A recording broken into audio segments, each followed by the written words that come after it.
আবার শান্তিনিকেতন পর্ব। অবসর নেবার পরে ঘরে বসে টুকটাক বইটই ছাপাচ্ছিলাম। ছোট জামাতা মঞ্জারে হাসিন রুচিরাকে বলল, আমি শান্তিনিকেতনে যে কিছু করতে পারি কিনা। অনেকদিন ইচ্ছে ছিল স্বরলিপির ইতিহাস নিয়ে কাজ করব। গিয়েই অবশ্য দেখা গেল আমার ধ্বনি থেকে কবিতা বইয়ের 2য় সংস্করণ ছাপা হচ্ছে। এ কথা আগেই বলেছি। রবীন্দ্র ভবনে গিয়ে পত্রিকা দেখবার কাজ শুরু করবার আগেই রাজস্থানে বেড়াতে যাবার একটা সুযোগ এলো। স্বপ্নাদেবের পুত্র আর পুত্রবধূ একটা ট্রাভেল এজেন্সির কাজ শুরু করেছিল।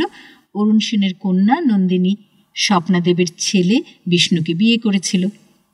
অরুণ আর শান্তাও যাবে ঠিক হয়েছিল। খুশি হলাম। রাজস্থান ঘেরা হলো আমাদের। জয়সলমের, সত্যজিৎ রায়ের সোনার কেল্লার সেই সব জায়গায় ঘোরা হলো। উটে চড়ে মরুভূমিতে খানিকটা চলাও হলো। আমি আর শান্তা একসঙ্গে চড়েছিলাম। পথে পথে ময়ূরও দেখেছিলাম। অপূর্ব সুন্দর মাটির গেস্ট হাউসে থাকবার ব্যবস্থা হয়েছিল আমাদের। ফিরতি যাত্রার আগে এক রাজপ্রাসাদে থাকবার ব্যবস্থাও হয়েছিল। বিষ্ণু তার অতিথিদের জন্য একরকম নানা চমক রেখেছিল। একদিন বাসে হঠাৎ বেজে উঠল আমার গানের সিডি। ট্রেনে ফিরবার পথটা ছিল বেশ ক্লান্তিকর।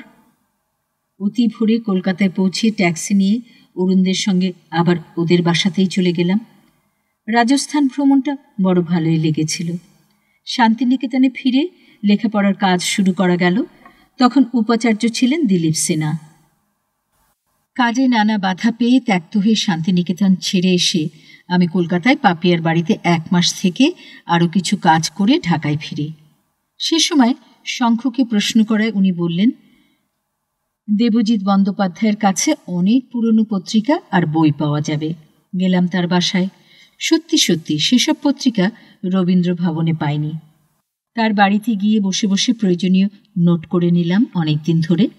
ঢাকায় চলে আসবার পরেও মুক্তিযুদ্ধ জাদুঘরের একটি পাহাড়ি ছেলেকে অনুরোধ করে দেবজ্যোতির বাসা থেকে দুষ্প্রাপ্য বীণাবাদিনী পত্রিকার 1304 আশ্বিনের 3য় সংখ্যা 2য় ভাগ 1ম পৃষ্ঠা আরও কি সব বইয়ের ছবি তুলে আনিয়েছিলাম। কিন্তু শান্তিনিকেতনের মনোকষ্ট ভুলতে পারিনি বলে ওসব নিয়ে আর কাজ করতে পারলাম না। পার্থ কলকাতাতে আমাকে তরুণ পাইন নামের এক ভদ্রলোকের বাসায় নিয়ে গেছিল। পরিবারটি ওয়াহিদুলের ভক্ত। ওদের বাসায় প্রচুর বই আছে। ভদ্রলোকের বই সংগ্রহ করা মহাঝোঁক। ভুটান ভ্রমণ পর্ব।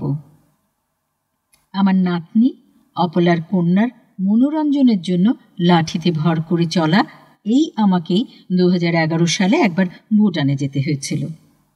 তখন আমার 78 বছর পুরো হয়ে গেছে। ঢাকা থেকে ট্রাভেল এজেন্ট ভুটানে ঘুরবার ব্যবস্থা করে দিয়েছিল। ওখানকার এয়ারপোর্টেই ভিসা দিল। এক নেপালি ড্রাইভার একটা বড় জিপ নিয়ে আমাদের হোটেলে নিয়ে তুলল। সেদিনই দুপুরের পরে বৌদ্ধ স্তূপ দেখতে গেলাম। পাহাড়ি পথে ওঠা আমার জন্য খুবই অসুবিধাজনক। পড়ে পড়ে যাই নাকি সেই ভাবছিলাম। জিপে ওঠা নামা নিয়েও কষ্টকর অবস্থা। ফিরতি পথে দেখি এক বিশাল বুদ্ধ মন্দিরের নির্মাণ কাজ চলছে। সেখানে নামলাম।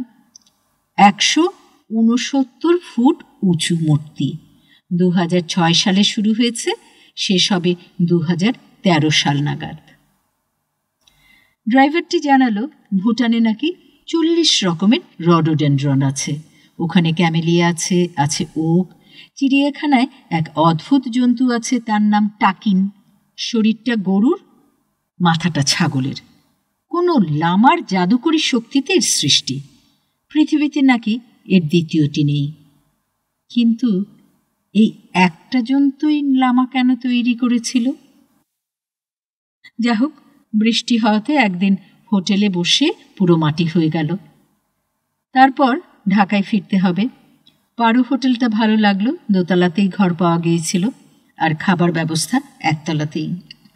তিব্বতের বৌদ্ধ রাজার গড়া এটি ভুটানের প্রথম বৌদ্ধ মঠ।